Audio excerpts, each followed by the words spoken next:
In today's video, I'll be sharing with you guys how to come to Isha Yoga Center as a tourist if you're not a volunteer. What's the difference between coming here for a day visit and staying inside the ashram? How to book rooms and what happened when my family came to the ashram. Especially my atheist dad entering the temple. So if you're interested, please watch till the end.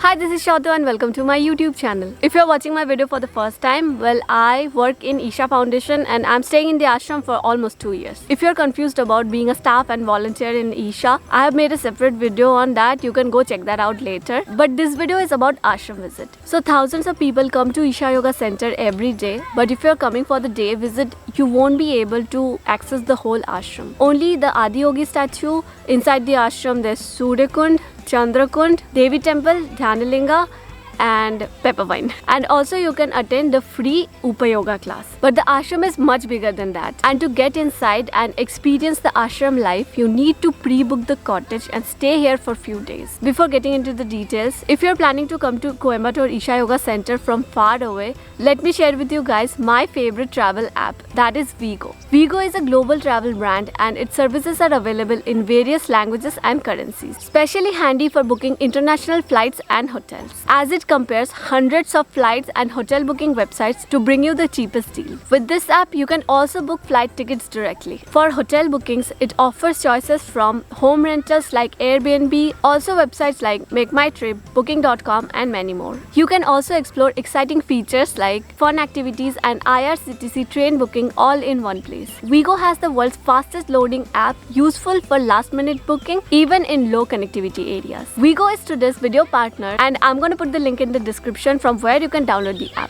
Also, don't forget to update the app to avail all the latest features. Discover the real value of travel with Vigo. So to come to Isha Yoga Center, you can book a direct cab from airport to ashram. But if you want to save some money, you can book a cab from airport to Gandhipuram bus stop, and from Gandhipuram you can get a direct bus to the ashram. Same for the station also. If you're coming to Coimbatore Junction, bus is available in every 30 minutes. And if you're coming for a day visit, make sure you don't miss the Adiyogi Divya Darshan, happens every evening at around 7 p.m. Now, if you want to stay in the ashram for longer, you can book your cottage at suvya.isha.in. Here you can see what kind of rooms are available. Or you can directly write an email to ishastay@ishafoundation.org. There you need to mention when are you planning to come, how many people will be there, and through email all the booking will be done. And you don't need to pay in advance. And I would suggest book your room at least 1 month prior because it's not always available. There are different kind of rooms are available and the minimum price for a 2-person room is less than 1,000. I travel quite a lot and I can say compared to the price, the quality of room Isha offers, it's like super cheap. So actually first I bought my 75 years old grandmother with me from Kolkata here to stay here for 4 days. She was super happy to see how clean the ashram is and how quiet the place is. Like nobody's shouting, nobody's fighting in the crowd. Also eating at Bhiksha Hall. She also loved the bullock cart ride. Then I took her to Adiyogi statue and she was like super amazed.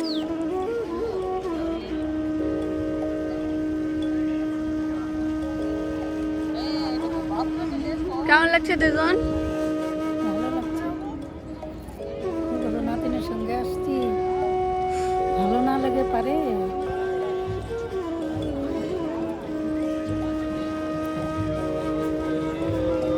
চলো।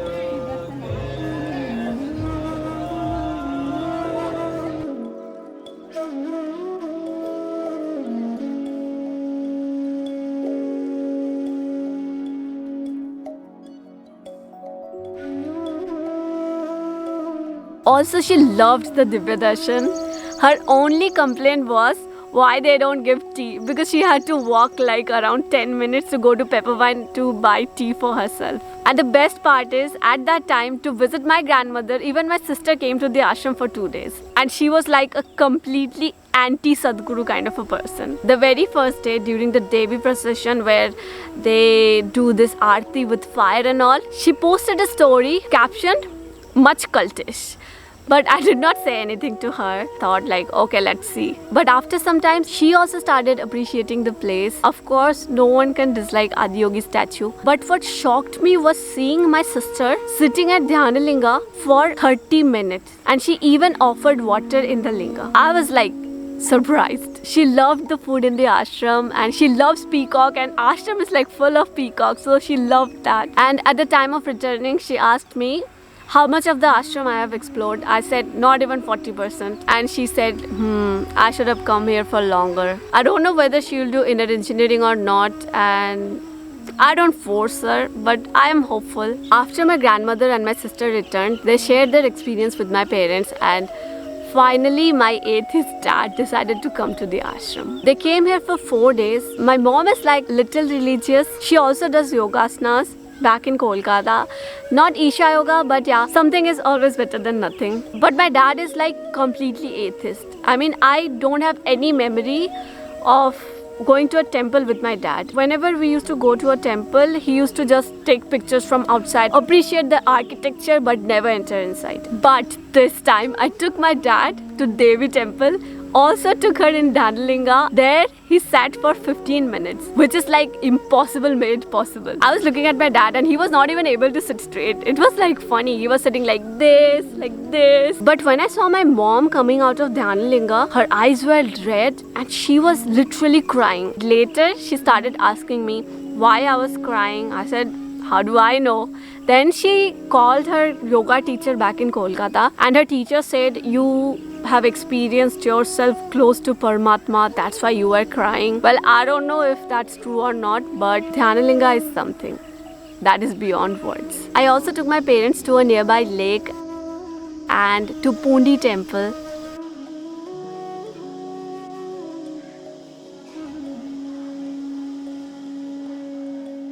And on the last day, my dad said he was recording this Yogeshwarai chant. He's gonna play it when he's back home. So I showed him this Isha chant app. One more thing is, if you're staying in cottage, the 2 meals at Bhiksha Hall is free for you. And maybe first time in life, my Bengali parents enjoyed proper vegetarian food 4 days back to back. Also, I wanted them to experience proper ashram life, so I intentionally booked non-AC room for them, and they said it was quite comfortable. And finally, after visiting the ashram, now my parents appreciate what I'm doing in life. They have stopped telling me to go somewhere else, find another job and go settle somewhere else. That's like my biggest achievement. I wish one day they do inner engineering too, but like I said, I don't force. It's something personal. If you're planning to visit the ashram, let me know if this video was helpful. Also, if you have already visited the ashram, share with me in the comments how was your experience. I would love to know. And don't forget to give this video a thumbs up or thumbs down, whatever you like, and please do subscribe if you haven't yet. You can also follow me on my Instagram, where I keep updating small things about my life.